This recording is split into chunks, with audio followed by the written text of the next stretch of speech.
Why do the Munsters always find themselves dealing with bad guys?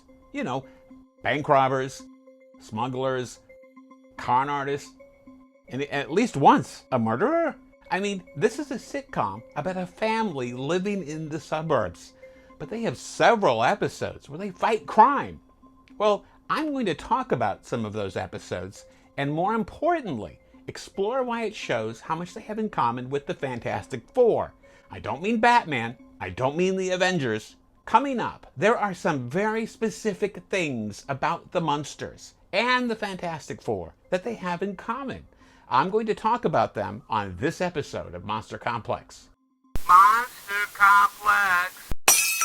Hey friends, Chris Well here from Monster Complex, where we always celebrate stories about monsters and the people who hunt them and or love them. If you're a fan of reading books starring zombie detectives, or watching Godzilla movies, or you like that animated TV show about Moon Girl and Devil Dinosaur, then you're going to dig this channel. Make sure to subscribe below right now so you always know when our latest stuff comes out. We also have a weekly newsletter that shares links to articles on our website talking about fun monster books and movies and TV shows, comic books, music, and more.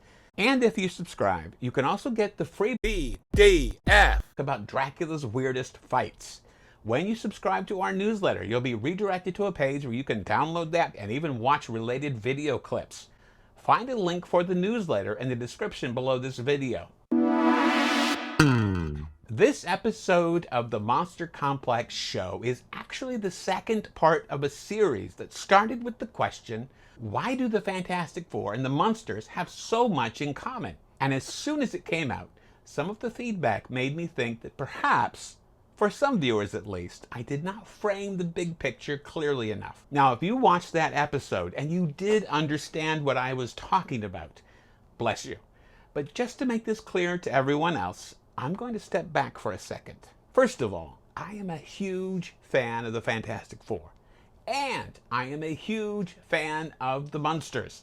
I have loved both of them since I was a little kid and have continued to be a fan for both my entire life. So none of this conversation is about one of them being a winner and one of them being a loser. I'm a huge fan of both, by which I mean the Fantastic Four comic books and the Munsters original TV show. Please don't think that I'm saying that one of them is better than the other.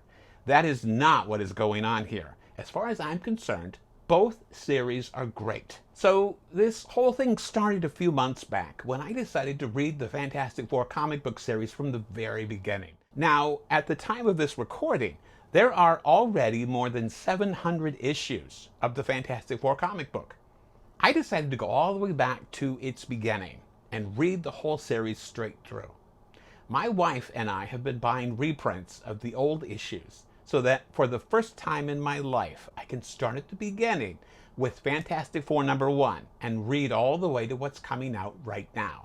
When I started reading those comic books from the early 1960s, around the same time I was also rewatching the original episodes of the Munsters TV show, also from the early 1960s. Now, even though I have been a fan of both of these series for years, for the first time in my life, I was looking at the early years of both series at the same time. And I started to notice they had so much in common. And it's a big list of things they have in common. But, and this is what really got my attention, a couple of these things actually made me start asking questions. Now, there are parts of the Munsters TV show that we all take for granted. But then I started seeing some of those details in a new light.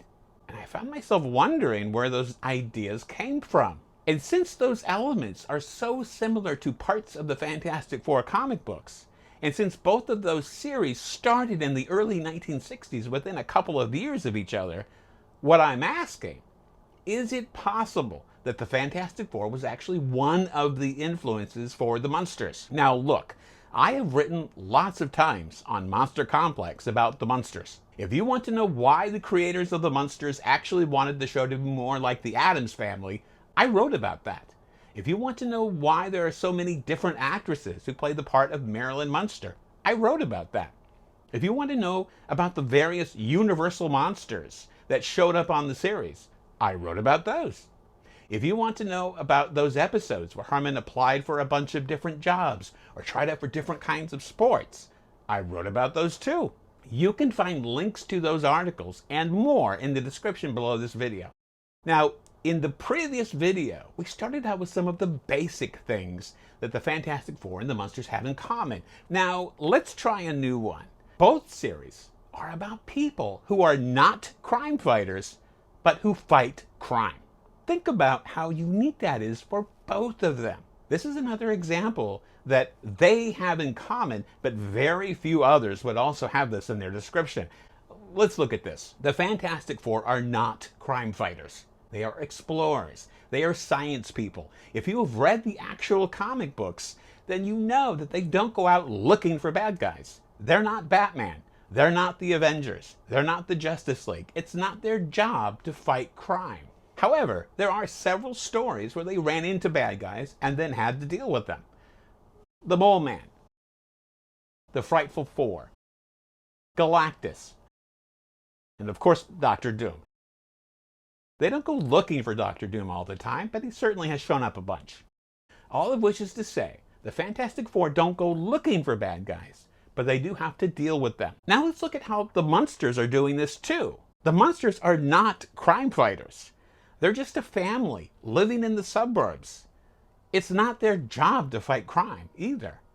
But every few episodes, they have to deal with bad guys too. Bank robbers, smugglers, a mugger, insurance scam artists, a crooked dance school, a car dealer who was selling stolen cars, a marriage scam involving a murderer. For a show that only ran for 2 seasons, the Munsters had to deal with a lot of bad guys. Of course, at MonsterComplex, I think about the Munsters a lot. But if you're ready for more about them, you're gonna have to click on this video.